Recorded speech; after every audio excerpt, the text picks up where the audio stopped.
I hope you find somebody. Why do you want to find a boyfriend? Well, here's why I don't want to find a boyfriend. Why I have tried to find a boyfriend. Why I didn't. Why I wonder. Why I can't. Why I should. Why because I'm going crazy. Why have I never had a boyfriend? Why am I making this video? There's someone on the other side who has this very same pressing question as I have always had.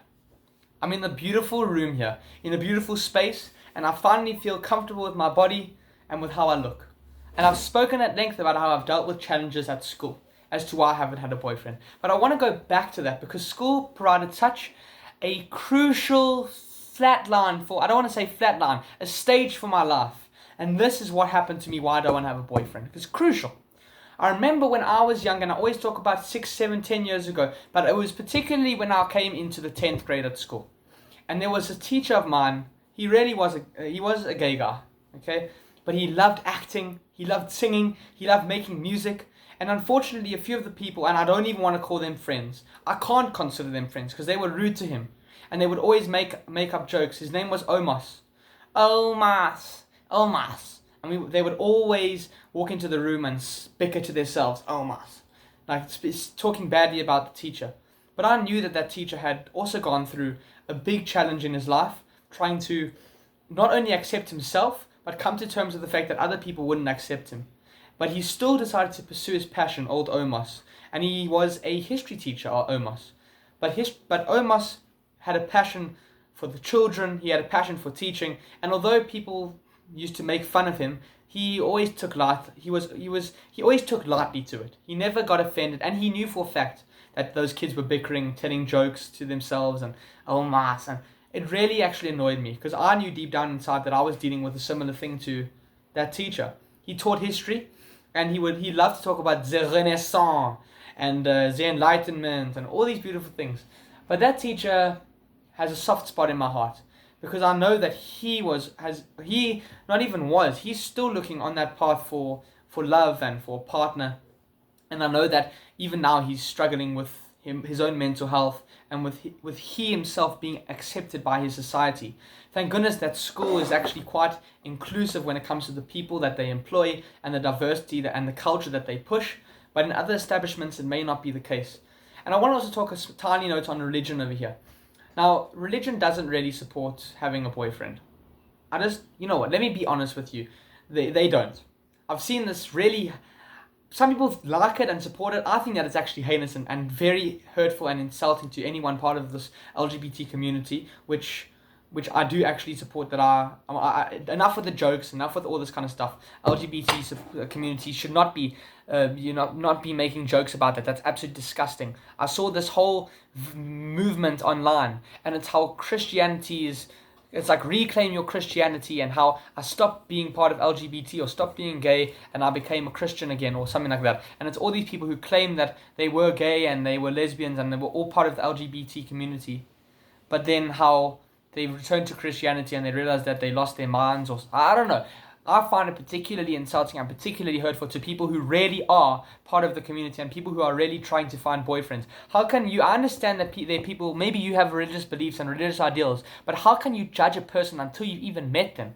How can you say, that man, oh, he's a gay person, you must stay away from him, he's a bad idea, or he sounds funny, or armas, or making jokes about people. It doesn't matter whether they're gay or lesbian or anything. It matters that they're another human being. This is not political, this is not liberal, this is not nothing. It extends to the fact that there's another person, a human being, that is worthy of respect, worthy of honor, worthy of dignity, worthy of telling their own story, and not being silenced, not being shunned, not being ousted, not being made fun, not being made the subject of your jokes. So those kids who would make up jokes and say that teacher's name in a funny way, if you're watching this right now, you should be ashamed of yourself. There are not many times where I actually get angry. I can see the blood coursing through my veins. This actually gets to me. Because it's not fair for that teacher to be teaching those lessons every single day, giving his heart to the children, to love them and care about them and teach them good information, where he just gets, oh my. It actually annoys me and it's terrible. And I'm not going to even say his name like that anymore. I've had enough of it. I have to just illustrate the way that these other people that were around me. And it was not just that, it was a lot of other things that led me to start developing this animosity, not really towards the school in the beginning, but towards the people in the school. And yes, often people ask me, did you love your school? Do you love your school? I'll say, yeah, the people were a vibe, people were awesome. But in some regards, they were rude and they were disrespectful and cocky, and I didn't like that at all. And what was so weird about it was that on my process to trying to figure out why I don't want a boyfriend, I realized that these people who are part of the school and ruining it not just for the teacher but also for me deep down inside, that no one could see, and the inner secret inside of me that everybody knows, or now I know but most people didn't know it. It was because they were making it hard for me to be comfortable with myself. And because of that, I started to resent the school. Not even the people, resent the school. That all of these people were against me. No one was free to be out and be happy and be joyous. And so why have I never had a boyfriend? Well, right now, for whatever reason, religious beliefs, or maybe putting that aside, I don't want a boyfriend. Can I be fully honest with you? I actually want a girlfriend. I want someone who I can look after, who I can take care of, who I can provide and support for. I want someone who can look at me and say, wow, I'm proud of you. I want to build a legacy. I want my father, my grandfather, my great-grandfather, and the entire lineage, as I've said before, from fatherland Russia, to be passed down through me. I want, with a beautiful wife, to have children, and then eventually to end up as granny and grandpa, sitting, as I always love to say, behind a fire, with marshmallows going, and see the grandchildren running and playing. That's my dream, and that's my utopia, if we can say that. So why do I not want a boyfriend? I don't know. I don't know why I don't want a boyfriend. But the question is why that teacher didn't want a boyfriend, more importantly than me. I think that teacher did want a boyfriend, truly. But was he able to live out his passions and live out his deepest dreams and desires? Well, no, because whenever he did, people made fun of him, old Omos. Not fair. But the reason why I don't want a boyfriend is because I want to carry on the legacy of my family. And this isn't supposed to be anti-LGBT or anti-woke or anything. If anything, I'm one of the greatest allies because I'm spreading the word for people who do need the support and do need the love. Don't say, we support you and your beliefs and we hope that you find a loving partner. I appreciate that, and that really means a lot to me, all your comments and all of your support.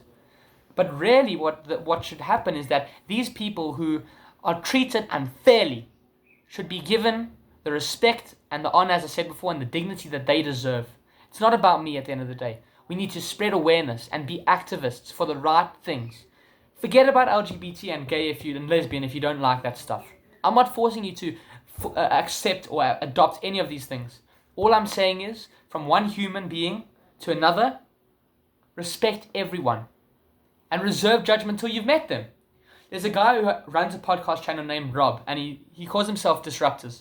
His major idea, or his main way and character trait, way of operating and way of living his life, is that he reserves judgment till he's met a person.